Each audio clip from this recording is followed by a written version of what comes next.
Todo o universo se formou no seu falar.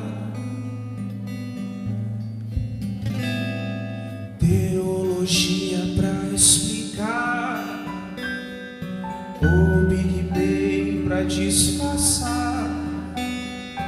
Pode alguém até duvidar, sei que há um Deus a me guardar. E eu, tão pequeno e frágil, querendo sua atenção. No silêncio encontro resposta certa.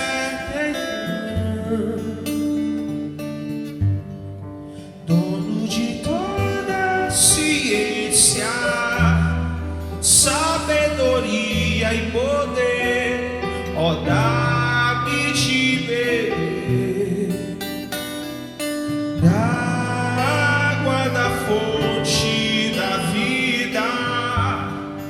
Antes que o haja houvesse, ele já era Deus, se revelou aos seus. Do crente ao ateu, ninguém explica Deus.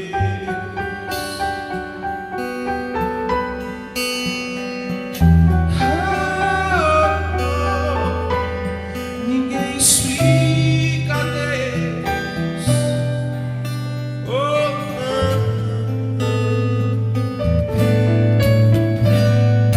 Nada igual ao seu redor, tudo se faz no seu olhar, todo o universo se formou no seu falar.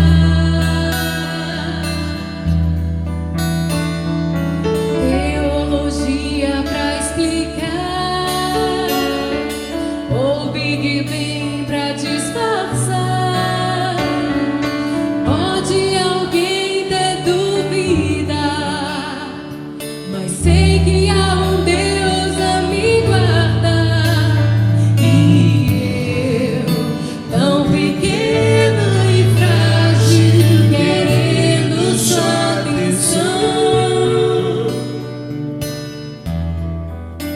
No silêncio encontro resposta certa então.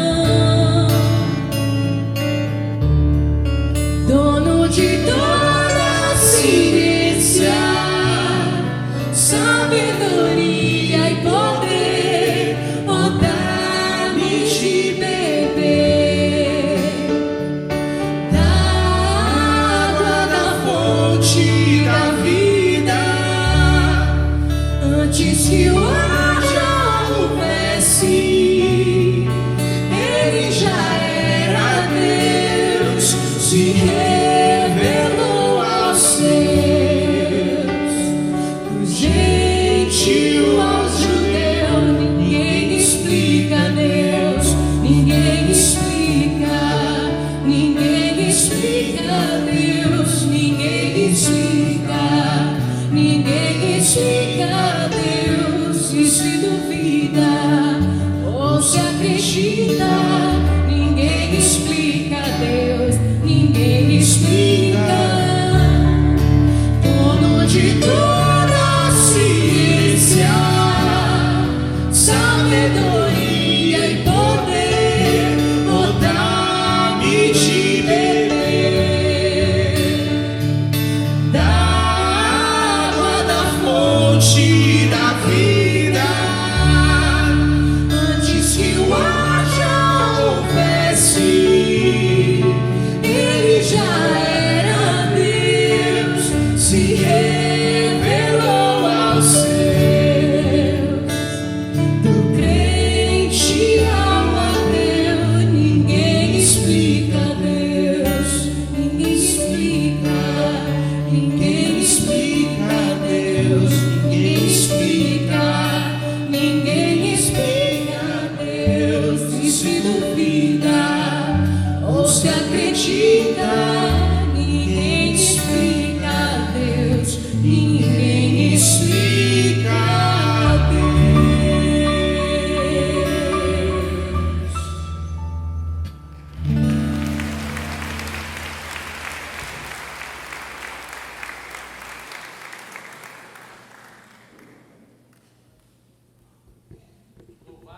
Deus, louvado seja Deus, amém? Que linda essa música, gente, linda essa música. Vou pegar aqui minha Bíblia. Abra comigo, por favor, no Evangelho de João, capítulo 4. Evangelho de João, capítulo 4.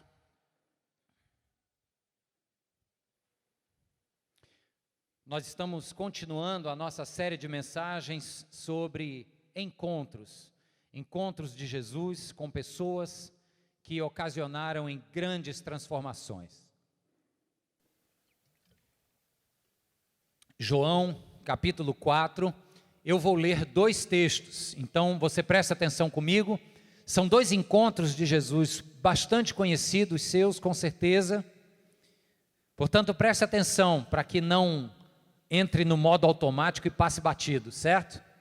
Olha o que acontece Jesus passando por uma cidade samaritana. A partir do verso 4 nos diz assim: Era-lhe necessário passar por Samaria.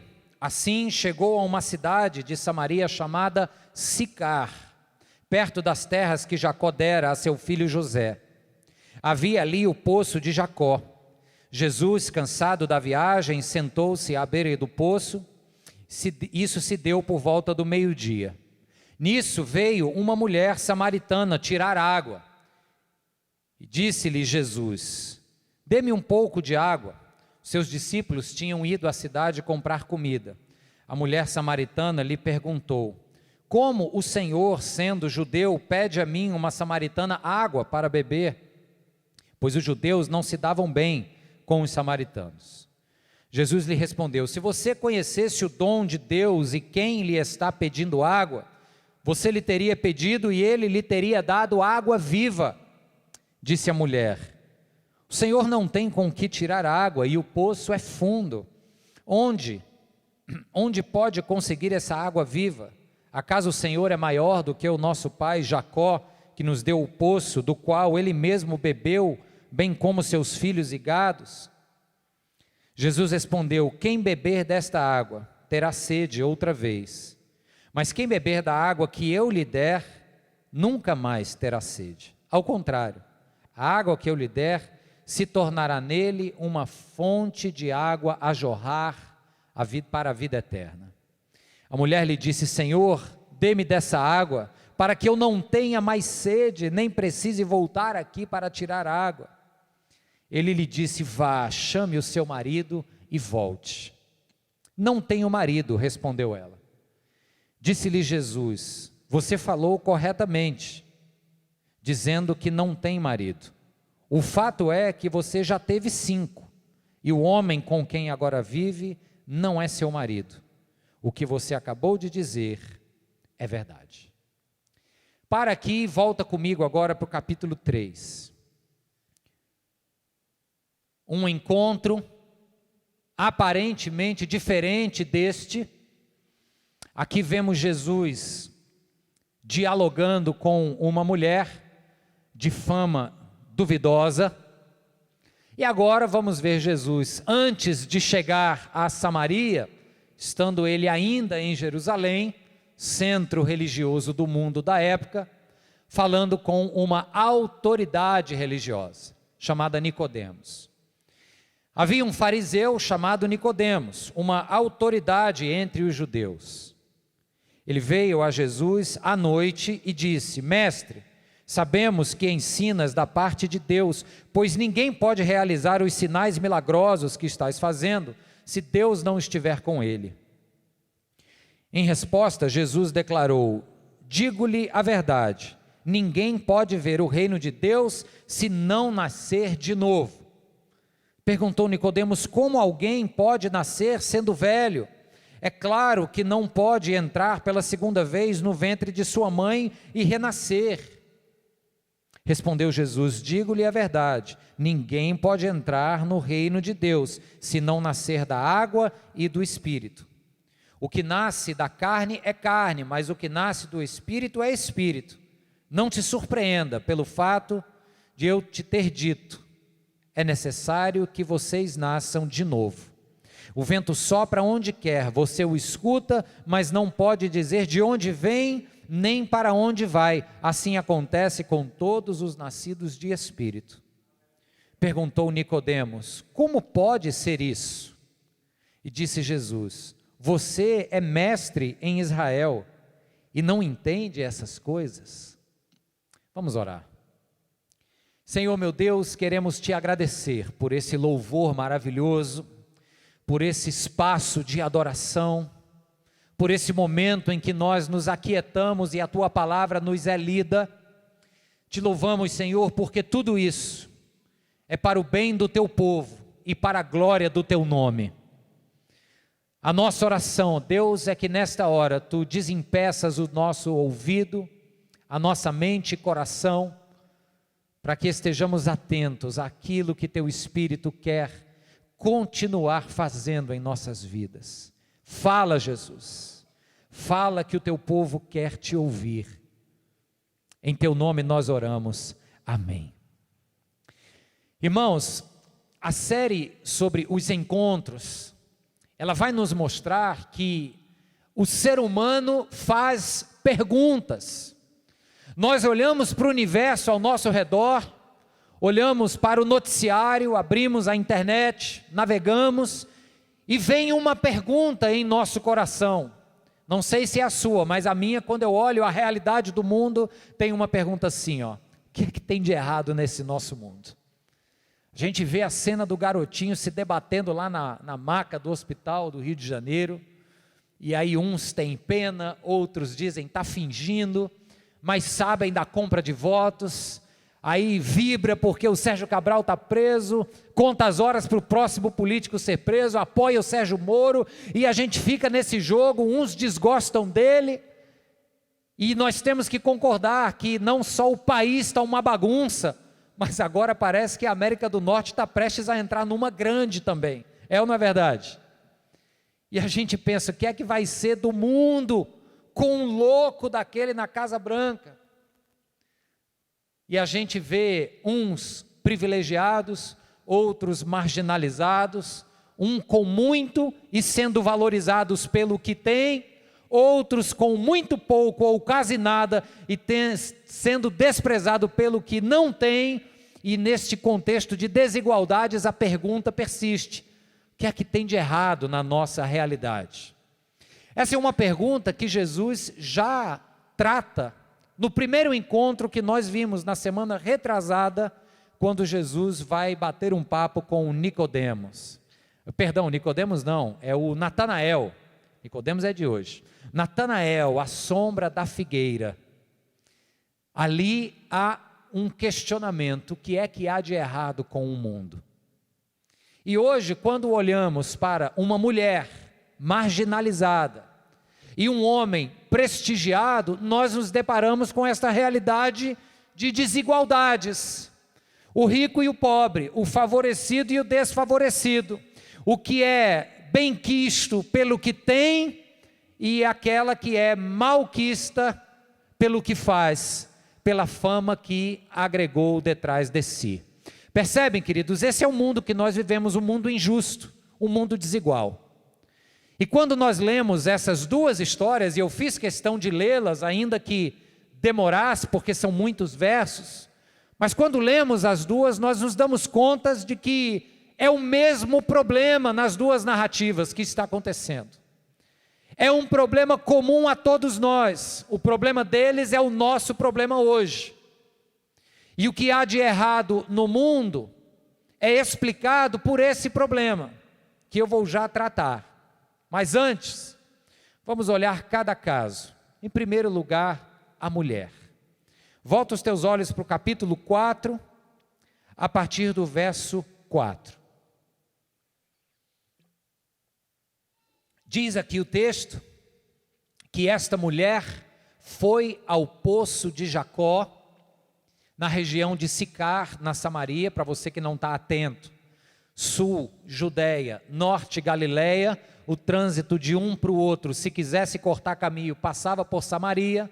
Judeu que se preza fazia um arrodeio enorme para não dar de cara com aquele tipo de judeu que é desprezado, os samaritanos, desde a época do cativeiro babilônico, que os judeus que naquela região habitavam se misturavam e poluíram a raça. Então, judeu que se preza lá da Judéia não gosta de passar por Samaria. Mas o texto no verso 4 começa dizendo que era-lhe necessário passar por Samaria. Jesus então vai. E já começa um primeiro detalhe interessante sobre essa mulher, que é o fato dela estar indo ao poço ao meio-dia.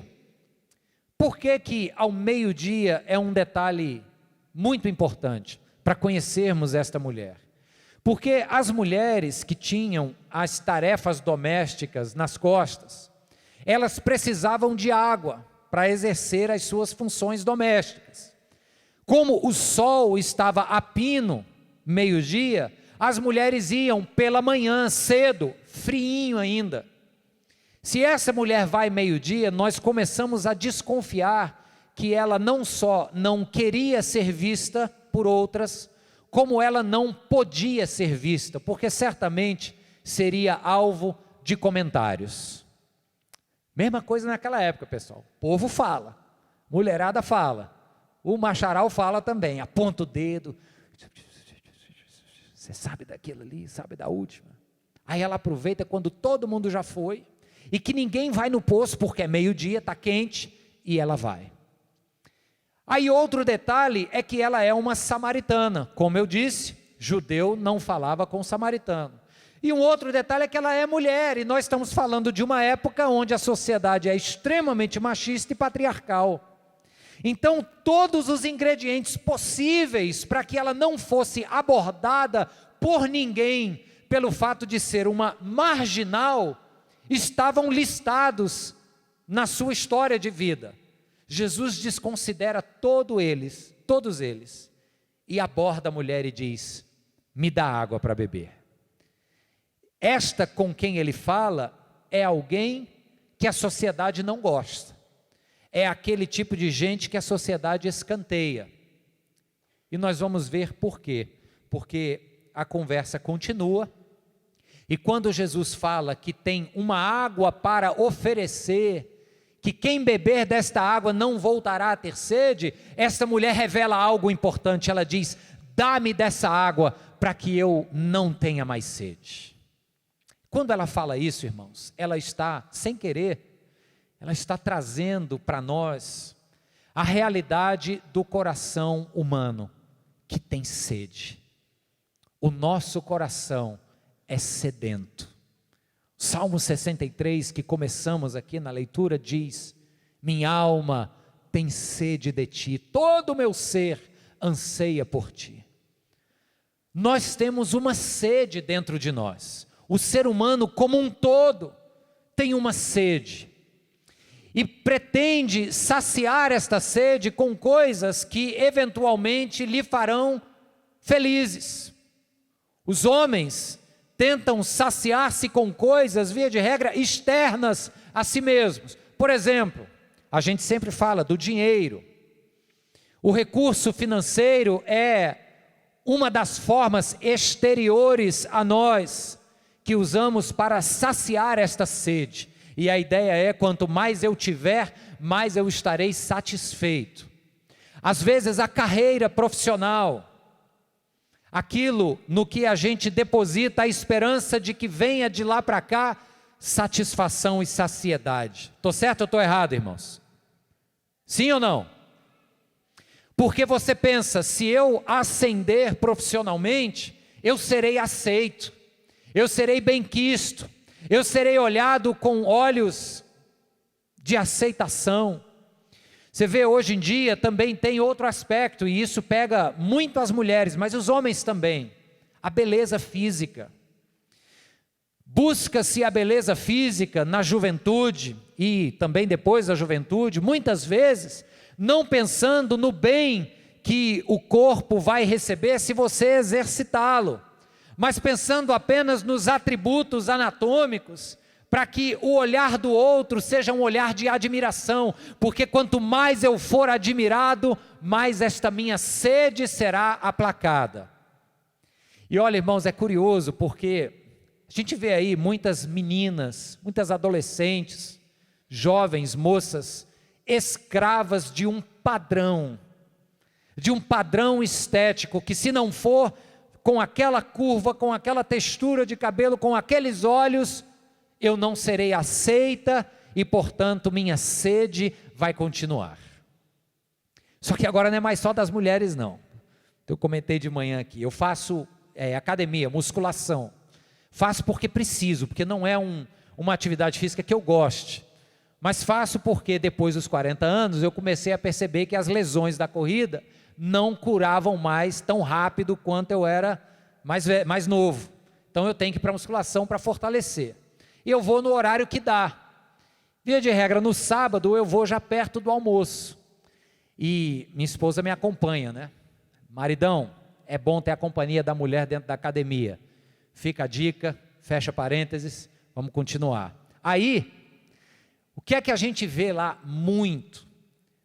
Homens bonitos, né, sarados, com short de praia, porque possivelmente ele vai para a praia depois, pegando peso só em membro superior, para sair da academia, bater lá na Praia do Futuro, tirar a camisa e abafar, fechar o tempo. Em busca da saciedade, em busca de preencher esta fome. Quando a mulher diz para Jesus, dá-me dessa água, ela está dizendo assim, eu tenho uma sede e eu preciso saciá-la. O problema, queridos, é que, como tenho dito, nós procuramos esta saciedade em coisas externas, seja no dinheiro, na profissão, na beleza física, ascensão profissional, tudo isso está exterior a nós. E Jesus fala para ela, esta água que sacia, eu lhe dou, mas ela vai estar dentro de você. Ela jorra dentro de você, não é nada externo. Esta água que sacia passa a fazer parte da tua história quando eu entrar na sua vida. Aí sim você vai ver o que é saciedade. Porque a mulher aqui era adúltera. E o que é que ela fazia em camas alheias? Jesus Cristo fala que já era o sexto homem na fila de uma busca desesperada por saciedade nas camas dos homens samaritanos daquela época. Jesus está dizendo, minha filha, você não precisa mais pular de cama em cama, buscar saciar esta tua sede no sexo, nas relações múltiplas. Quando eu entrar na sua vida, você não vai precisar mais beber água alguma, porque a tua sede estará saciada. Aleluia! Nós temos sede. E uma pergunta para a gente começar a responder do que é que nós temos sede, é quando você responde para si próprio o seguinte: o que é que me faz feliz? O que é que eu busco para me fazer feliz? Normalmente, é disso que você tem sede, e seja o que for, eu lhe digo, apenas Jesus Cristo, morando em seu coração, fazendo do seu corpo morada, a sua sede será saciada. Tem um dramaturgo irlandês, famosíssimo, chamado Oscar Wilde, e ele fala uma verdade muito grande, sujeito meio pessimista, mas ele diz assim, existem duas grandes tragédias na humanidade.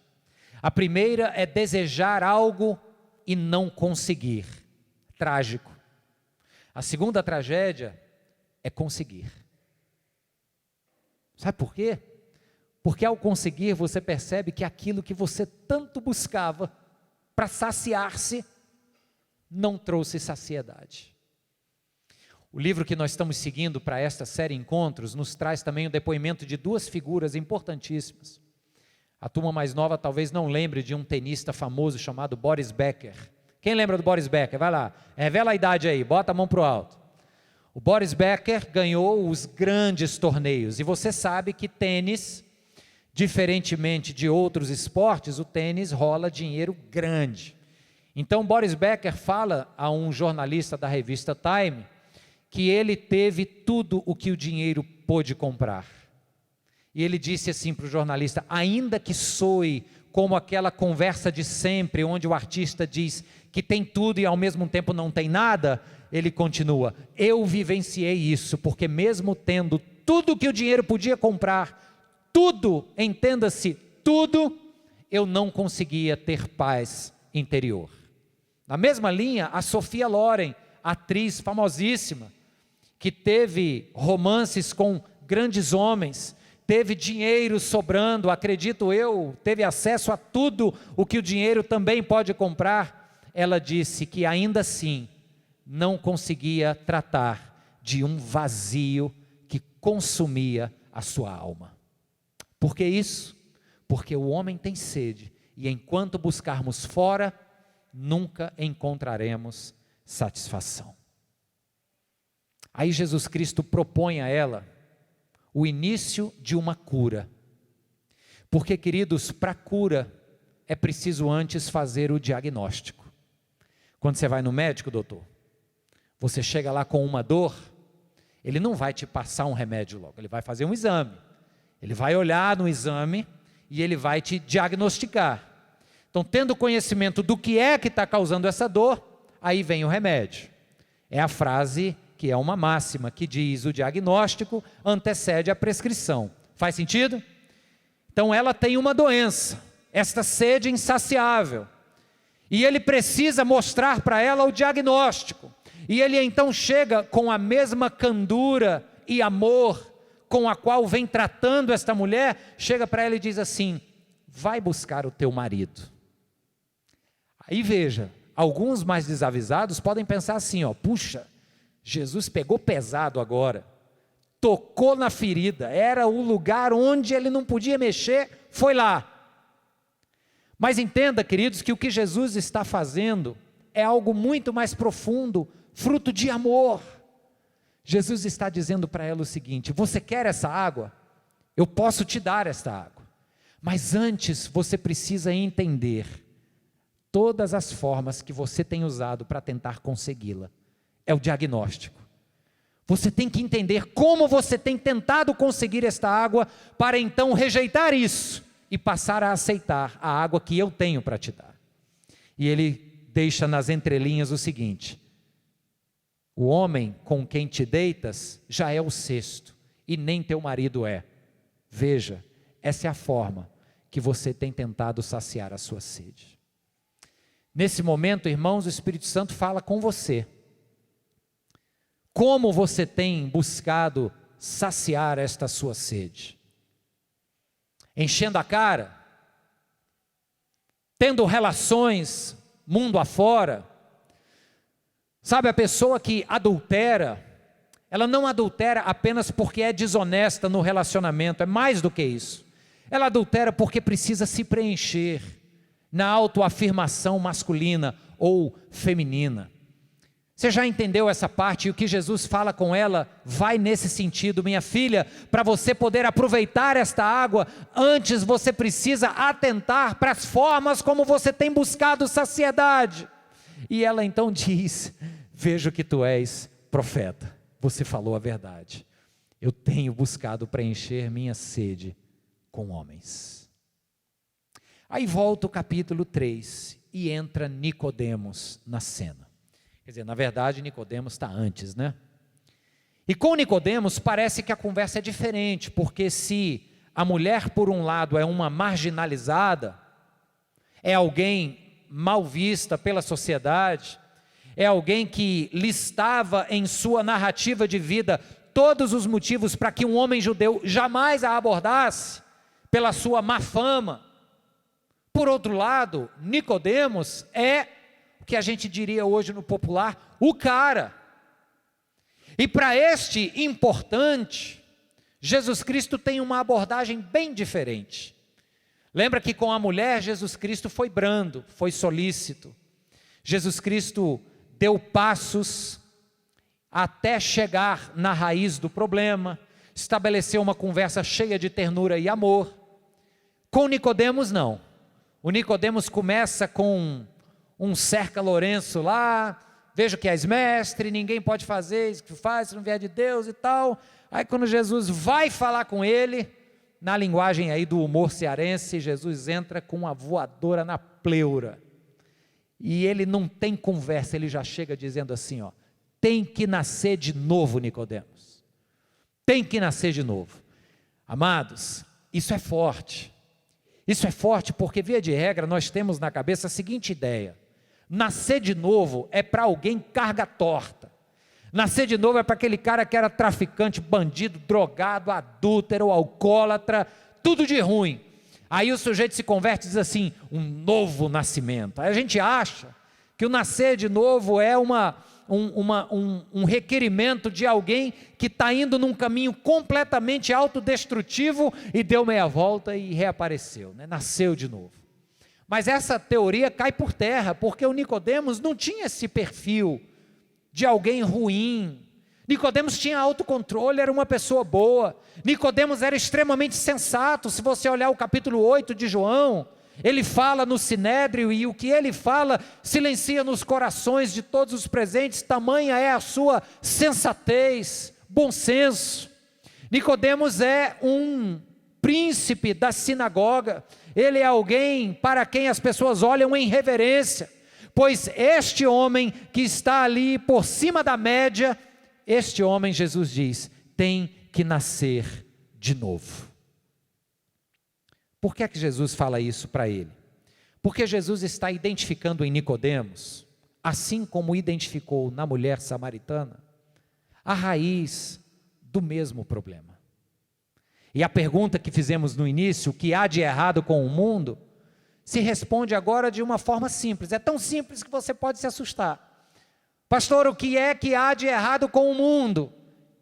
E a resposta é: pecado. É o pecado. A mulher samaritana evidenciou o seu pecado na vida promíscua que vivia. O Nicodemos não evidenciou nada, mas Jesus o desmascarou, porque o seu pecado estava na religiosidade dele, que o impedia de enxergar o Messias diante de si. O problema do mundo em que vivemos, queridos, é a natureza pecaminosa do homem.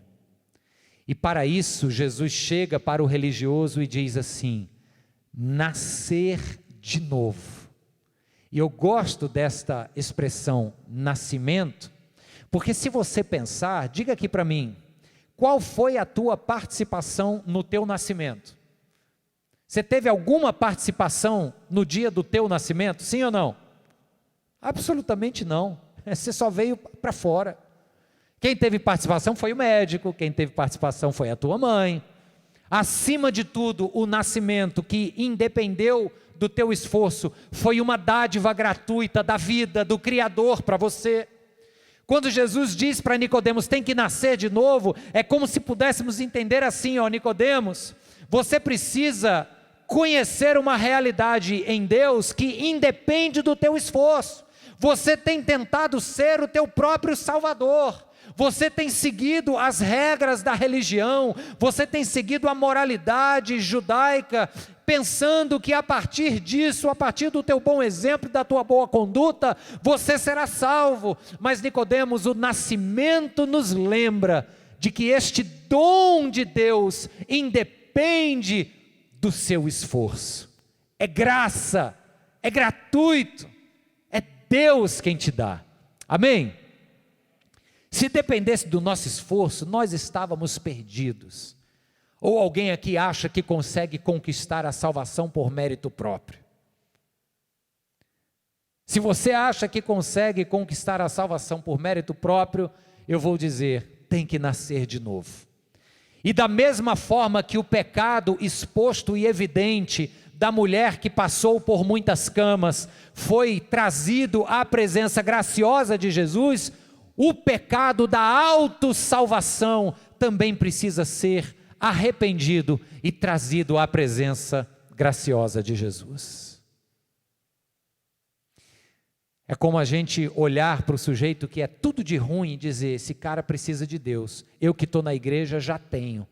Cuidado, porque às vezes estamos aqui dentro achando que o nosso dízimo, a nossa oração, a nossa pontualidade, a nossa assiduidade nos cultos, tudo isso está acumulando créditos para nós na conta do céu, e que quanto mais eu fizer coisas boas, mais o Senhor tem a obrigação moral de me abençoar. Sabe como é o nome disso? Religiosidade. Tem que nascer de novo. E para nascer, você não faz nada. Você simplesmente é alcançado pela graça. Aleluia! Quantos aqui foram alcançados pela graça de Deus? Digam amém. Mais uma vez, quantos foram alcançados? Digam amém. Então por que é, queridos, que a gente continua tentando fazer por onde agradar a Deus, ser afirmados por Deus? Na cruz do Calvário toda aceitação e toda sede foi saciada. Você crê nisso? Glórias a Ele. Quero concluir, irmãos, dizendo para você que o pecado, que é o grande problema da humanidade, ele toma conta de nós todas as vezes que nós queremos ser os autores da nossa própria salvação. Quando eu respondo a pergunta, o que me faz feliz? E tento correr atrás daquilo para me preencher, é pecado. Estou tentando me saciar pelo meu próprio esforço. Quando adentro aquela porta e estou aqui, tentando conquistar o favor de Deus pelos meus próprios méritos, é pecado. Estou tentando fazer por mim mesmo o que Jesus já fez na cruz do Calvário. E para isso Jesus diz, tem que nascer de novo. E ao nascer de novo, você se arrepende, você pede perdão, e você me recebe dentro do seu coração. Pode ser que tenha alguém aqui que diga assim, mas e se eu for uma pessoa boa? Eu preciso nascer de novo, eu faço tudo correto. Eu não sou mau, eu não cometo fraudes, eu não adultero, eu dou esmolas, eu faço tudo certinho. E eu quero te contar então essa história. E assim eu encerro mesmo. Diz que uma viúva criou seu filho, único filho, com todo carinho e esmero. E ela disse então para o filho o seguinte, meu filho, quando você crescer, você precisa respeitar os mais velhos. Você precisa se afastar de toda mentira. Acostume-se a falar apenas a verdade. Seja íntegro, seja honesto, seja solidário, seja generoso. Faça o bem, que você vai bem na vida. E ela então, ao longo de toda a criação daquele jovem, depositou tudo que tinha investindo naquela vida.